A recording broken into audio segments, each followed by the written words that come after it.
The first step that we're going to look at in the Castle model is self awareness.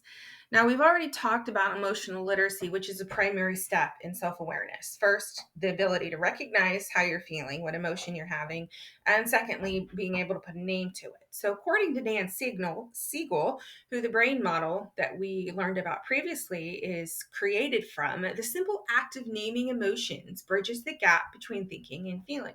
He coined the term name it to tame it. So if we experience something that has this intense emotional response, thinking back, remember, it releases chemicals, it floods our body. From the time it's created to the time it's absorbed in our body creates is 6 seconds. And our feeling brain then takes control if we choose to continue to feel that emotion. So I'm angry because I'm driving to work, I'm late, and the car in front of me is going 10 miles per hour below the speed limit. And I have that initial emotion of anger. And unless I choose to reframe that anger into something else, I continue to refuel that anger. Those chemicals continue to be released, and the cognitive part of my brain cannot think and function properly. But if I were to feel the anger and say, okay, I'm angry, just the simple act of naming it is going to calm your body down. The second thing you can do then is actually engage the cognitive part of your brain. So, name 6 colors, count to 7, name the 7 dwarfs, whatever, just to take a few seconds, re-engage the cognitive part of your brain, calm down the muscles, the emotions, and that will allow your brain to respond rather than to react. In other words, press pause. Recognizing behavior patterns is another skill. So it's an SEL skill in this competency where every time I think this, if I feel this and I act this way, and I don't like it when I act this way. So if I don't like that, how else can I think and feel about whatever that situation is so I can change my pattern of behavior? Finally, self efficacy is often confused, and that is just simply the belief that we have in ourselves to do what is needed to be motivated to achieve. That we believe that we can do it. So I want to think back to the four factors of success we talked about a while back, and that was effectiveness, relationships, well-being, and quality of life. Remember, these four factors combined create success. How does self-awareness affect your effectiveness, your relationships, your well-being, and your quality of life? I just want you to think about that. And we're going to actually do a little activity here. So, we're going to tune into our emotions here with some different scenarios. So, all I want you to do is to consider where you stand when I give you the emotion, or when I give you the scenario, and think about how you behave when you're feeling that emotion or you're in that situation. So, here's the first situation. I wake up and it's a snow day. It's a fog day. Something occurred and I don't have school.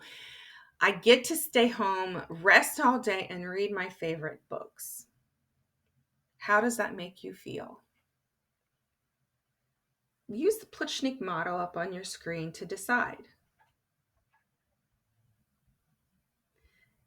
Let's say it creates joy. If you recall, joy stimulates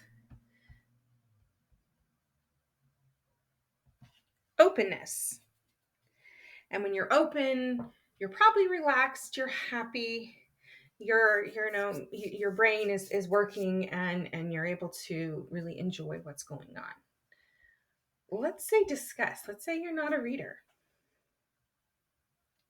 You've now rejected that day. Not the day, the situation, but if you're in that, when you're feeling disgusted, disgust tends to make us withdraw and go away from a situation because we're rejecting it. We're not happy. How could I change that thinking so that when that day comes, I don't feel disgust? Let's try a different one. The scenario is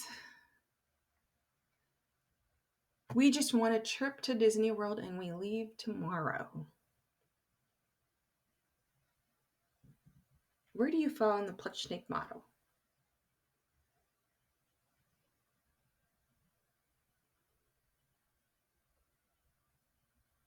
What type of physical reaction does that cause in you? Physical response, behavior. For example, let's say it might be surprise. And if you remember, surprise means that we kind of take a step back. We take a step back. Is that where we want to be? If let's say we wanted to feel anticipation, how would we need to think differently? How would we need to feel differently? Here's the next scenario. I just heard a loud noise outside my window.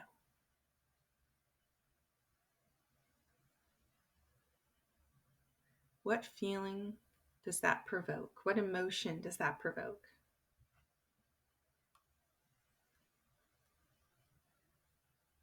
What part of the pedal of level of intensity are you at? Right away, I went to fear, but honestly, I think it would be terror. How can I maybe move from terror to fear? Build confidence in myself. Maybe move from terror to apprehension.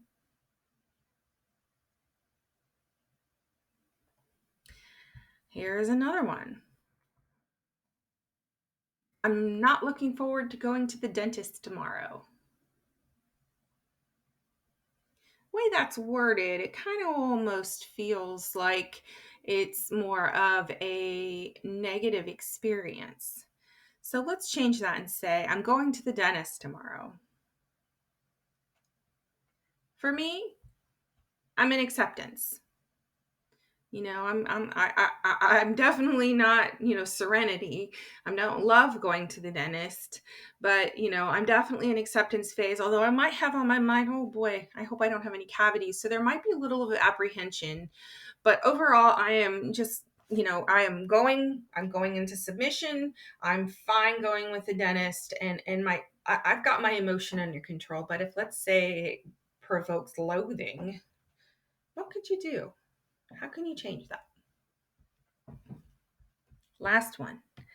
I've been listening to the teacher's lecture for 2 hours. Where do you fall in the Plutchnik model?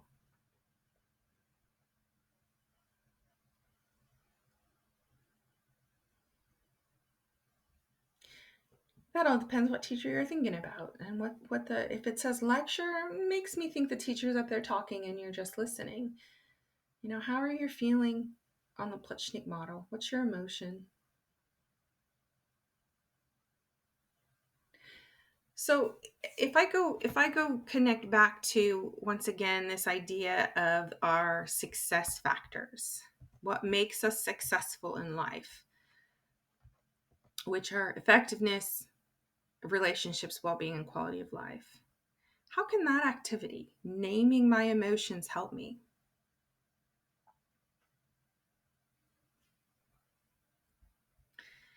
One big thing, which I'm going to repeat again, is to remember about self-awareness is you have a choice. Once you name your emotion, you can choose something different if it doesn't lead to the actions that you want. You're sitting there and you're thinking about going to the dentist, and you just have complete fear, terror about going from some sort of experience that you've had. And you don't want to feel terror. You can choose by first of all naming it, and then taking steps to either ask questions or do some research or share that with your dentist. You can choose something different. Choice is a big part of self-awareness.